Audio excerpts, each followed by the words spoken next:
lifetime, but again, I gained a lifetime worth of knowledge. And there are three things that I took from my military experiences that I value a lot more than most of my experiences, but I hold equal to some of those experiences as well. The first one is my respect and understanding of different cultures. Because when I tried to eat in Germany for the first time, I couldn't because I didn't speak the language, I didn't attempt to speak the language. And I finally noticed that it's because it was me. As Americans, we're loud and we stick out because we're loud. We want things our way, and that's not the way of the world. Ever since that moment when I went to a different country, I tried to learn some about the culture so that I could engage those people better and have a better experience. And I believe that as the business world becomes more global, that we need to learn and understand a little bit about different cultures, because if we work outside the United States and we don't attempt to do that, we're going to go hungry for more than just that one day of missing that first meal. The second one of those for me is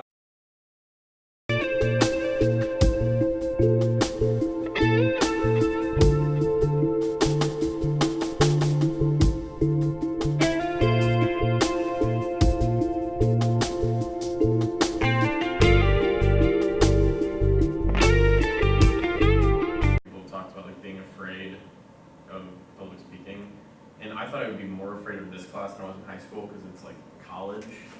And based on what I did in high school, like I was afraid that I was going to stand up here and if I said I'd get like tasered. Well, yeah, I shared this with Doc with in my senior speech class.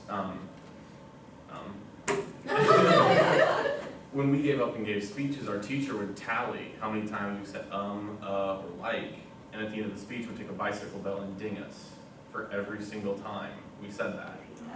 And it like absolutely scarred me from like giving speeches. I learned to not say in a speech, but as a whole I hated giving speeches, talking in public, all that kind of stuff. And that's where I'm grateful that this is nothing like that and that you've given us this opportunity. Say the difference between the class I took in high school and this class is that in this class, I could definitely see the real-world connection between how I communicate my ideas and why it's important to be able to communicate and listen to the opposing viewpoint and use those things that I learned in class in my actual working experience. When I was in class, I was actually working as a leasing agent. So it allowed me to take the skills that I learned in class and use them at my job as well, between the people who came in and talked to me, as well as with my supervisor and my coworkers. That's cool.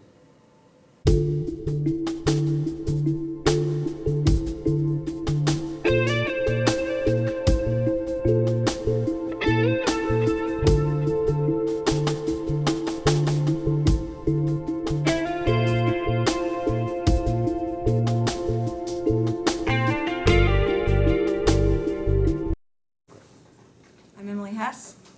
I am curious and I'm adaptable. Good. Time that I've been up here giving a speech, I'm going to talk about myself. I'm okay with public speaking. I've never had an issue standing in front of people and telling them, what they want to hear. It comes to a point of fact spewing, riling up the audience, inspiring people, telling a joke, whatever it is, I can do it. It's fine.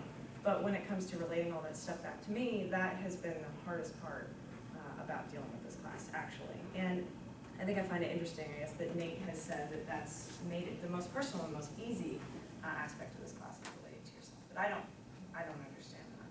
So I guess there's sort of a line that I can sort of draw in my life when it came to when I was uncomfortable speaking in front of people and now that I am comfortable speaking in front of people, and what I have to do to make it a personal experience.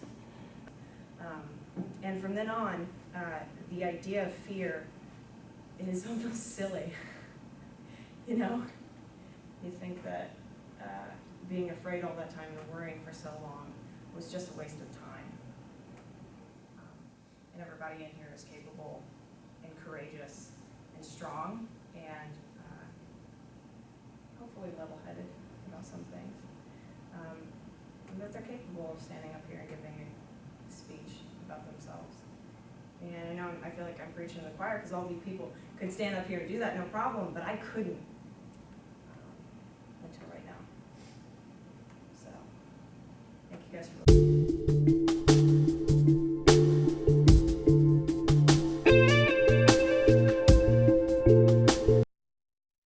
After high school, I bucked up, and instead of going with the flow of the system by going straight into college, I went to West Africa for a year. And I've never been so afraid of anything in my life. It was a moment where I remember sitting in the airport, waiting to get on the plane. Everything had been paid for, everything was outstretched in front of me, but even though it was just an 8 months to a year period in time, it felt like I was never ever gonna look back and see the same thing that I was looking at that moment. I just was staring at a plant in the airport and thought, this is gonna look different when I come back. And I couldn't have been more right about that. And so there was this line that got drawn in my life, and it was the before I went and the after I went.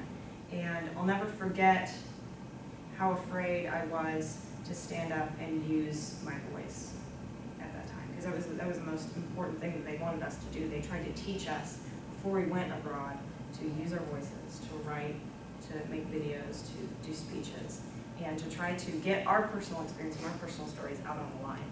I didn't know how to do that. I really didn't understand the concept of putting yourself on the line for everybody else. And I finally did, and I remember the exact moment that I was no longer afraid to stand in front of people. And it was when I got my internship over there, because we all had internships in homestay families. And I was supposed to teach kids.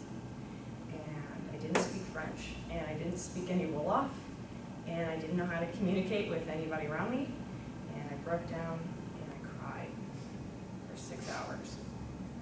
Just cried. I didn't think I could do it.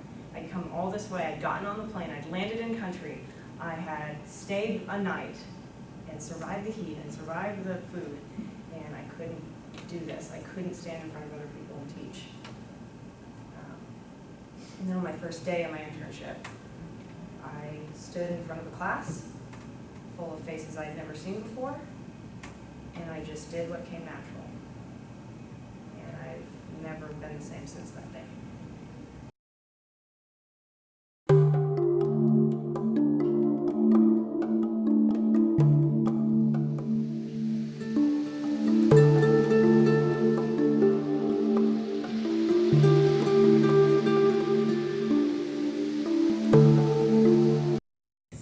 I was never late, nor did I ever call in sick. If I was not busy helping the customers, I was cleaning and organizing the store. I even took the time to memorize all the ice cream flavors and their ingredients. My boss must have taken notice of my solid work ethic because he told me he was amazed at how great I was at my job. He was not used to seeing a 16-year-old take so much pride in her work. He said he was going to give me a raise. My eyes lit up like Christmas lights. I had never mentioned to him that I had a desire or a need to earn more money. Instead of making $4.75 an hour, I was going to be making $4.85 an hour. I honestly was not disappointed. I mean, this was 17 years ago. As far as I was concerned, a 10-cent raise was a big deal. Of course, now that I'm 33, a 10-cent raise would not be sufficient. I do have bills. Wait. No prison poses. Okay. I'm not even looking. That's like Indian Street. You might need to move the camera up, you see, so. Is it okay? Do I supposed to move? Is the camera, is it recording? Yeah. Oh, okay. My name is Kendrell Hobson. Wait, cut it. I forgot.